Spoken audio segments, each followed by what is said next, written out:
नमस्कार, आप देख रहे हैं डिस्कवरी ऑफ महाराष्ट्र न्यूज। इन दोनों महाराष्ट्र में राजनीति जोरों पर है। विधानसभा चुनाव के अब से कुछ ही दिन बचे हैं, जिसके चलते पक्ष विपक्ष एक दूसरे पर निशाना साध रहे हैं और अपनी पार्टी को मजबूत बनाने की कवायद में जुटे हैं। बीती शाम मेहर हॉल अंधेरी वेस्ट में अल-फलाह वेलफेयर मुस्लिम फाउंडेशन के राष्ट्रीय अध्यक्ष अकील सोहराब ने एक प्रेस कॉन्फ्रेंस का आयोजन किया, जिसमें उन्होंने आने वाले चुनाव की चर्चा की। इस कार्यक्रम में बॉलीवुड अभिनेत्री कायनात खान भी शामिल रहीं। डिस्कवरी ऑफ महाराष्ट्र न्यूज के संवाददाता ने उन सब से राजनीतिक चर्चा की। आइए जानते हैं क्या कहा। इस बार जो उलमाओं की बेइज्जती कांग्रेस ने की है, जिस हिसाब से उन्होंने समर्थन दिया, उन्होंने स्टेटमेंट दिया महाराष्ट्र अध्यक्ष ने मीडिया में आके कि हम उलमाओं की कोई बात से सहमत नहीं है, ना ही उनको हम इस बात में समर्थन दे रहे हैं। हमने ना उनको लेटर दिया है।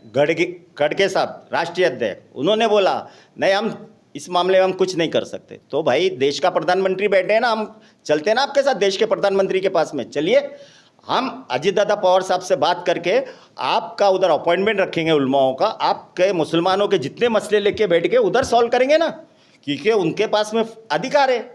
वो खाली बीजेपी के खासदार, बीजेपी के प्रधानमंत्री नहीं है, 140 करोड़ लोगों के प्रधानमंत्री है। मुसलमानों का कहना है कि आज पिछले 10-15 सालों से मुसलमान साथ में बीजेपी को वोट भी करी, सब करी, लेकिन आज मुसलमान के सपोर्ट में बीजेपी कहीं बोलती नहीं है। सरकार में बैठे कोई लोग बोलते नहीं है, तो मुसलमान ऐसे धीरे धीरे पीछे चले जा रहे हैं। उनके मन का कोई सुनने वाला नहीं है। तो ये आज इलेक्शन, आज 15 साल के बाद इलेक्शन के टाइम पर ये सब क्यों आ रहा है? देखिए, एक चीज़ कैसा हो गया, आप लोग ने सबने देखा है, इसके पहले टर्म में 40 साल तक कांग्रेस बोलती थी शिवसेना को वोट दोगे तो तुम्हारा घर जला देगी, तुम्हारा घर तोड़ देगी, तुम्हारा घर छीन लेगी। कल तक यही सब चलता था। कल सबसे पहला दुश्मन कांग्रेस ने हमको शिवसेना का और हमारा हुआ था। आज वो शिवसेना के साथ में कांग्रेस जाके बैठ गई, कल यही कांग्रेस बीजेपी के साथ भी बैठ जाएगी। इनका कोई भरोसा नहीं है। तो बीजेपी का हमने भी स्टडी किया है। देखो, हम जानते हैं किधर उसमें कुछ ऐसे लोग हैं जो मुस्लिम समाज के ऊपर जो टीपा टिप्पणी करते हैं, और उन लोगों को सबक सिखाना राष्ट्रीय नेतृत्व का काम है, केंद्रीय नेतृत्व का काम है। और इस चीज़ की चर्चा अजीत दादा पवार ने फडणवीस जी से ऑलरेडी कर चुके हैं, और इसकी वजह से कुछ लोगों ने अपना मुंह बंद रखा है। जब तक महाराष्ट्र में अजीत दादा पवार, देश में एक ही लीडर मुसलमान का है, अजीत दादा पवार है, तो हम मुसलमानों को घबराने की कोई ज़रूरत नहीं है।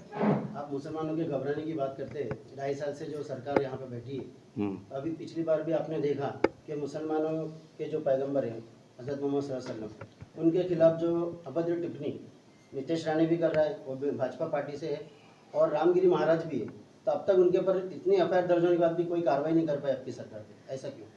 देखिए, आप जो बता रहे हैं ना, इतने एफआईआर होने के बाद कार्रवाई की नहीं हुई। कार्रवाई इसके ऊपर एफआईआर दर्ज किया जाता है, और एफआईआर दर्ज के आगे पीछे कुछ ऐसी अड़चनें हैं। इस बारे में हमने अजीत दादा पवार साहब से बात की, तो इस चीज़ का रिज़ल्ट आपको बहुत जल्दी मिलेगा। ये इलेक्शन के बाद ही मिल जाएगा। इलेक्शन के बाद में ये रिज़ल्ट आपको मिलेगा। अजीत दादा पवार की आप बात करते हो, उनकी पार्टी की बात करते हो, तो आप ही के पार्टी के जो वरिष्ठ नहीं, अभी मैं इधर का अध्यक्ष हूँ, फिलहाल मैं आपको बता रहा हूँ। अजीत दादा पवार की आप बात कर रहे हो ना, उनकी पार्टी की, तो आप ही के पार्टी के जो वरिष्ठ नेता है, जो छगन भुजबल जी है, वो कल जाकर गढ़चिरौली में रामगिरी महाराज का सत्कार करती है। तो इसका क्या मायने हम निकालेंगे? देखिए, ऐसा है ना, हर पार्टी में क्या होता है पता है क्या? पहले राजकारण था ना, राजकारण लोगों के लिए किया जाता था। आज सब पार्टी में ऐसे कुछ लोग हैं, आपने देखा होगा, मैं एक ही पार्टी नहीं बोल रहा, होता है अपने इलेक्शन जीतने के लिए लोग कुछ अपना सपोर्ट लेना चाहते हैं। अभी जरंगे पाटिल के यहाँ हर आदमी गया सपोर्ट लेने के लिए, तो उस हिसाब से। लेकिन मैं सिर्फ एक ही नेता की बात करता हूँ, राष्ट्रवादी कांग्रेस पार्टी, अजीत पवार साहब, कार्याध्यक्ष प्रफुल्ल पटेल साहब, ये लोग मुसलमानों के लिए सिर्फ एक ही ऑप्शन है, इनके साथ चलना है, और इनके साथ ही मिलके हमको आगे हम ताकत मिलेगी। इनके ही साथ मिलके हमारे आने वाले जनरेशन का विकास होगा, और इनके साथ ही मिलके आने वाले जनरेशन को हम लोग अच्छी एजुकेशन और अच्छा। अभी आपने एक स्पीच में आपने अभी कहा कि हम लोग 10,000 लोगों को नौकरी जो तो इसका मतलब कैसा सोर्स रहेगा? आप अपने अल फलाह वेलफेयर मुस्लिम फाउंडेशन की ओर से करेंगे या नहीं नहीं, ये पार्टी की ओर 10,000 से? नौकरी तो हम अल फलाह मुस्लिम फाउंडेशन की ओर से ही कर रहे हैं फ़िलहाल तो। और सरकार का भी इसमें हम समर्थन लेंगे, जहाँ लगता है सरकारी नौकरी निकलती है तो वहाँ भी हम सरकार से भी इसमें काफ़ी मदद लेंगे।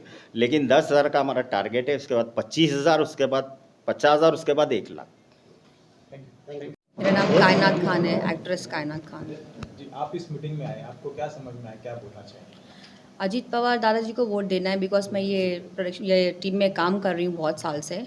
और जो अभी हम लोगों ने नया मुद्दा उठाया है कि जो मुसलमान औरतें हैं, महिलाएं हैं, उनको न्याय दिलाया जाए। ऑल द टीम्स जो एडवोकेट्स टीम्स है, high court, supreme court, session court, जो भी मैटर्स चल रहे हैं, और हम पुलिस वालों से विनती करेंगे कि 24 आवर्स के अंदर इनके ऊपर लीगल एक्शन लिया जाए, क्योंकि वो बेचारी 2-2, 3-3 शादियाँ करके फंस जाती हैं। 4-4, 5-5 बच्चे कैसे पालेंगी? हस्बैंड तो 2-2 शादी करके चले जाते हैं, भाग जाते हैं, पर उनको कौन देखेगा? तो इसके लिए हम लोग मुद्दा उठा रहे हैं, और हम लोग अजीत पवार दादाजी को सपोर्ट कर रहे हैं कि उनको वोट दिया जाए, महायुद्ध विकास को वोट दिया जाए, ताकि हम लोग उनको सपोर्ट कर रहे हैं और हम लोग बहुत टाइम से है ये इसमें, तो हम लोग चाहते हैं कि उनको सपोर्ट किया जाए।